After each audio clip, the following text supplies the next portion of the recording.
RDSE pour 4 minutes.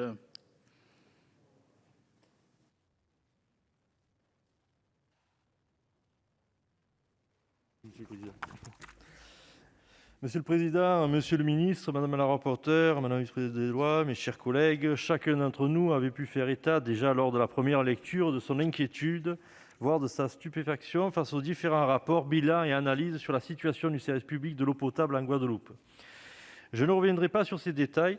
Toutefois, je veux redire, comme l'avait fait notre collègue président de la délégation Outre-mer, Stéphane Artano, combien il est inacceptable qu'en 2021, certains de nos concitoyens aient des difficultés d'accès à l'eau potable, non pas en raison d'une catastrophe soudaine, mais à cause d'un réseau en mauvais état et d'une gestion désastreuse. La France de l'Outre-mer ne saurait être une oubliée de la République. Face à cela, le principe de la libre administration des collectivités territoriales doit donc céder, car pour qu'il puisse être pleinement efficace, il faut qu'en cas de défaillance, l'État reprenne la main. Pourvu cependant que ce recours à la loi demeure occasionnel, c'est à nous d'y veiller.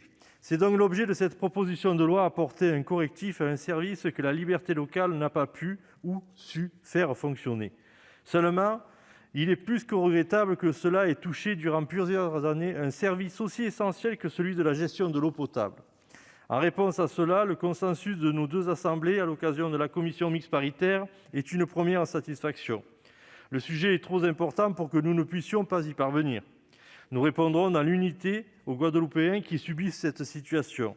Aussi, les solutions proposées sont satisfaisantes en créant permettre un syndicat mixte et une commission de surveillance. Ces deux institutions laissent espérer, tant à court qu'à long terme, à une restauration du service public à travers une mutualisation et une unification de sa gouvernance. Du point de vue du syndicat mixte, nous pouvons nous réjouir que certaines souplesses aient été introduites au cours de la navette parlementaire. Si la loi doit intervenir pour pallier les carences de la libre administration locale, elle doit le faire avec mesure, notamment en permettant à de nouveaux membres qui souhaiteraient bénéficier à l'avenir des apports de ce nouveau système. S'agissant ensuite de la commission de surveillance, elle permettra d'associer l'ensemble des acteurs locaux dans la gestion du service. Le Sénat avait proposé certains ajustements de sa composition qui ont été retenus dans ce texte. Je pense notamment au retrait des parlementaires. En effet, chacun doit demeurer dans ses fonctions et cette présence n'était pas nécessairement judicieuse, d'autant que, comme ça a pu être souligné notamment par notre rapporteur, cela aurait été tendu à diluer la représentation des usagers au sein de la commission, tout en risquant d'entraver la fluidité de ses travaux en raison d'un très grand nombre de membres. Quoi qu'il en soit, nous ne pouvons pas encore nous féliciter du travail accompli. Ce n'est qu'une première étape dans un processus long et laborieux.